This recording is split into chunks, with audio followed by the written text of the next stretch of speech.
Leitura diária. Levítico 27. O resgate do que pertence ao Senhor. Disse também o Senhor a Moisés: diga o seguinte aos israelitas: se alguém fizer um voto especial, dedicando pessoas ao Senhor, faça-o conforme o devido valor. Atribua aos homens entre 20 e 60 anos o valor de 600 gramas de prata, com base no peso padrão do santuário. E se for mulher, atribua-lhe o valor de 360 gramas. Se for alguém que tenha entre 5 e 20 anos, atribua aos homens o valor de 240 gramas, e às mulheres o valor de 120 gramas. Se for alguém que tenha entre 1 mês e 5 anos de idade, atribua aos meninos o valor de 60 gramas de prata, e às meninas o valor de 36 gramas de prata. Se for alguém que tenha de 60 anos para cima, atribua aos homens o valor de 180 gramas e às mulheres o valor de 120 gramas. Se quem fizer o voto for pobre demais para pagar o valor especificado, apresentará a pessoa ao sacerdote, que estabelecerá o valor de acordo com as possibilidades do homem que fez o voto. Se o que ele prometeu mediante voto for um animal aceitável como oferta ao Senhor, um animal assim dado ao Senhor torna-se santo. Ele não poderá trocá-lo, nem substituir um animal ruim por um bom, nem um animal bom por um ruim. Caso troque um animal por outro, tanto o substituto quanto o substituído se tornarão santos. Se o que ele prometeu mediante voto for um animal impuro, não aceitável como oferta ao Senhor, o animal será apresentado ao sacerdote, que o avaliará por suas qualidades. A avaliação do sacerdote determinará o valor do animal. Se o dono desejar resgatar o animal, terá que acrescentar 1/5 ao seu valor. Se um homem consagrar a sua casa ao Senhor, o sacerdote avaliará a casa por suas qualidades. A avaliação do sacerdote determinará o valor da casa. Se o homem que consagrar a sua casa quiser resgatá-la, terá que acrescentar 1/5 ao seu valor, e a casa voltará a ser sua. Se um homem consagrar ao Senhor parte das terras da sua família, sua avaliação será de acordo com a semeadura: 600 gramas de prata para cada barril de semente de cevada.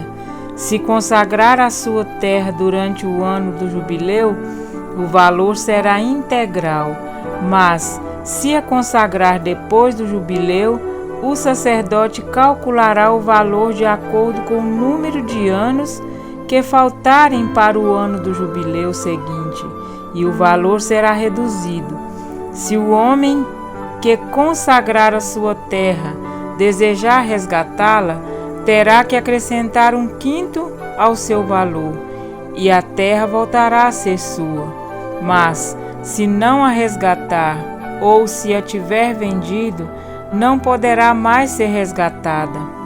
Quando a terra for liberada no jubileu, será santa, consagrada ao Senhor, e se tornará propriedade dos sacerdotes.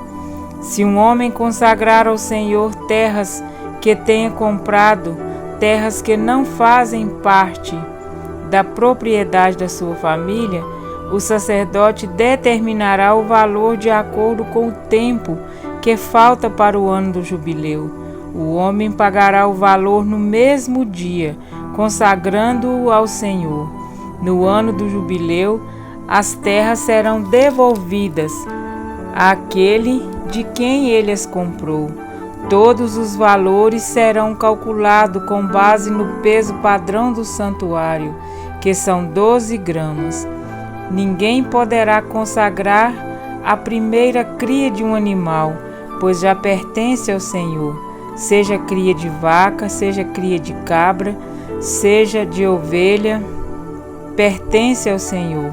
Mas se for a cria de um animal impuro, poderá resgatá-la pelo valor estabelecido, acrescentando 1/5 a esse valor.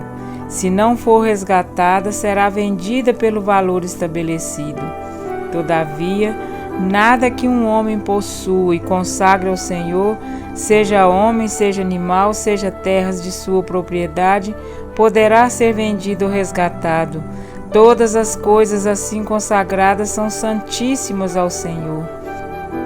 Nenhuma pessoa consagrada para destruição poderá ser resgatada, terá que ser executada. Todos os dízimos da terra, seja dos cereais, seja das frutas, pertencem ao Senhor, são consagrados ao Senhor. Se um homem desejar resgatar parte do seu dízimo, terá que acrescentar 1/5 ao seu valor. O dízimo dos seus rebanhos, 1 de cada 10 animais que passem debaixo da vara do pastor, será consagrado ao Senhor. O dono não poderá retirar os bons dentre os ruins, nem fazer qualquer troca. Se fizer alguma troca, tanto o animal quanto o substituto se tornarão consagrados e não poderão ser resgatados. São estes os mandamentos que o Senhor ordenou a Moisés no Monte Sinai para os israelitas. Amém?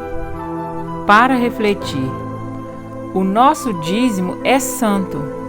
Há cristãos que agem como se estivessem prestando um favor a Deus, dando seu dízimo. Quando o fazem, sentem-se generosos. Na verdade, estão dando a Deus apenas o que já pertence a Ele. Como parte de sua aliança com Israel, Deus requereu deles o dízimo, 1/10 de tudo que possuíam. Dar o dízimo não era opcional.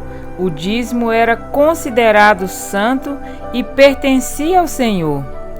A cada ano, o povo tinha de entregar o dízimo de todas as colheitas, de todos os frutos das árvores e de todos os rebanhos. Ao contar os animais, os pastores os faziam passar debaixo de uma vara que fora mergulhada em tinta vermelha.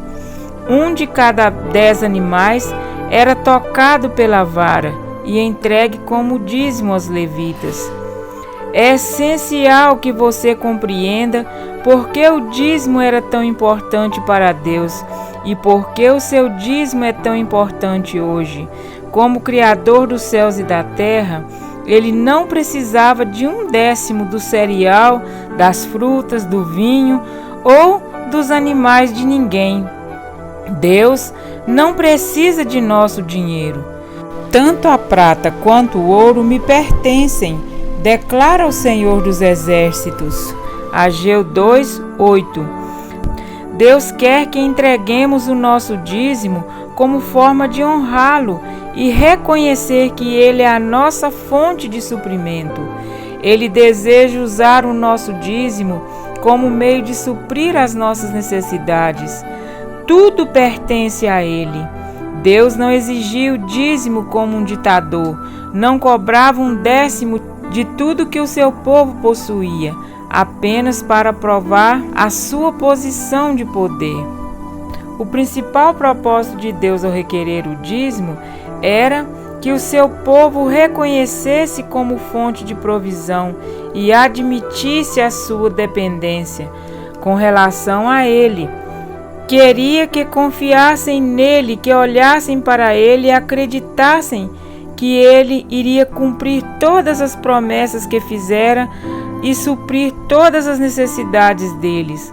Ao apresentar o seu dízimo voluntariamente a Deus, você o estará honrando e reconhecendo-o como a sua fonte de suprimento.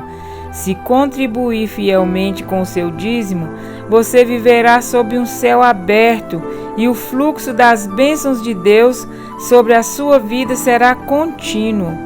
Deus nos instrui a apresentarmos o nosso dízimo ao depósito do templo. Qual é o propósito de Deus com relação ao dízimo? O que vem a ser o depósito do templo? Fonte de providência para o seu povo. Amém? Assim terminamos o livro de Levítico, hoje com o último capítulo. Obrigado a todos que têm nos acompanhado. Gratidão a Deus pela sua companhia nesse estudo maravilhoso. Que Deus continue abençoando a cada um em Cristo Jesus. Um grande abraço a todos.